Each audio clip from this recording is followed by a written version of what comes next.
ವಾಕ್ಯ ಮೊದಲನೇದಾಗಿ ನನ್ಗೆ, ಆಮೇಲೆ ಇನ್ನೊಬ್ರಿಗೆ.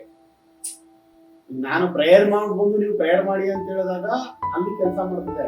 ನಾನೇ ಪ್ರೇಯರ್ ಮಾಡಲ್ಲ, ಗುಡ್ರುಗಳು ಈ ತರ ಸುಮ್ಮನೆ ತಿನ್ಕೊಂಡು ಮಲ್ಕೊಂಡು ಎದ್ದು ಬಂದ್ಬಿಟ್ಟು ಪ್ರೇಯರ್ ಮಾಡಿ ಎಲ್ಲ ಅಂದಾಗ ಎಲ್ಲಿ ಮಾಡ್ತಾರೆ ಎಲ್ಲ ಪ್ರೇಯರ್. ಬೈಬಲ್ ಓದಿ ಅಂತ ಹೇಳ್ಬಿಟ್ರೆ ಮುಗಿತಾ, ನಾವು ಓದ್ಬೋದು ಹೇಳ್ಬೇಕು.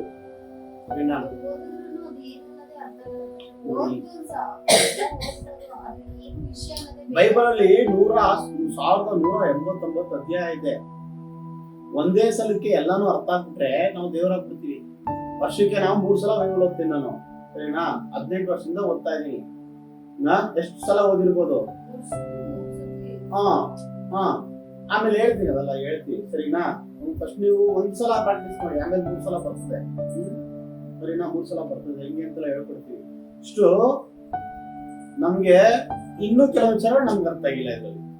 ಬೈಬಲ್ ಎಲ್ಲಾ ವಿಚಾರಗಳು ಎಲ್ಲಾ ಟೈಮ್ ಅರ್ಥ ಆಗಲ್ಲ. ಫಸ್ಟ್ ಮೊದಲನೇ ಹೆಜ್ಜೆ ಓದೋದು ಪ್ರಾಕ್ಟೀಸ್ ಮಾಡ್ಬೇಕು ನಾವು, ಆಮೇಲೆ ನಮ್ಗೆ ಅರ್ಥ ಆಗ್ತದೆ ತಾನಾಗೆ. ನಾವು ಓದಕ್ಕೆ ಇಲ್ಲ, ಸುಮ್ಮನೆ ಯಾವ್ದೋ ಒಂದು ವಾಕ್ಯ ಕೊಂಡ್ಬಿಡಿ ಅಂತ ಓದ್ಬಿಟ್ಟು ಅರ್ಥ ಆಗಿಲ್ಲ ಅಂತ ಫೋಲ್ಡ್ ಮಾಡಿ ಇಟ್ಬಿಟ್ರೆ ಏನರ್ಥ? ಅರ್ಥ ಆಗ್ತದೋ ಬಿಡ್ತದೋ, ಆಡ್ತಾ ಆಡ್ತಾ ರಾಗ ನಡ್ತಾ ಆಡ್ತಾ ರೋಗ ಅಂತಾರೆ. ಅರ್ಥ ಆಯ್ತಾ? ಕಲಿತಾ ಓದ್ತಾ ಎಲ್ಲ ಬರ್ತದೆ. ಒಂದೊಂದು ಸಲ ಬಂದಾಗ ದೇವ್ರ ಒಂದು ವಿಷಯ ಕಲಿಸ್ಕೊಡ್ತಾರೆ. ಫಸ್ಟ್ ಓದಕ್ಕೆ ನಾವು ರೆಡಿ ಇದೀವ, ದೇವ್ರು ಕೇಳೋದು. ಓದಕ್ಕೆ ನೀ ರೆಡಿ ಇದೆಯಪ್ಪ ಅಂತ ಕೇಳೋದು. ನೀ ರೆಡಿ ಇದೀರ ಓದಕ್ಕೆ? ರೆಡಿ ಇದೀರ ಓದಕ್ಕೆ? ಅದೇನೆ, ಇದಕ್ಕೇನೆ ನಮ್ಗೆ ಗೊತ್ತಾಯಿಲ್ಲ. ರೆಡಿ ಇದೀವ ಅಂತ ಕೇಳಿದಾಗ ಏನೋ ರೆಡಿಯಾಗಿದ್ದೀವ ಅಂತ ಹೇಳಿದಾಗ ನಮ್ಗೆ ರೆಡಿಯಾಗಿದ್ದೀವಿ ಅಂತ ಹೇಳಕ್ಕೆ ಕಷ್ಟ ನಮ್ಗೆ.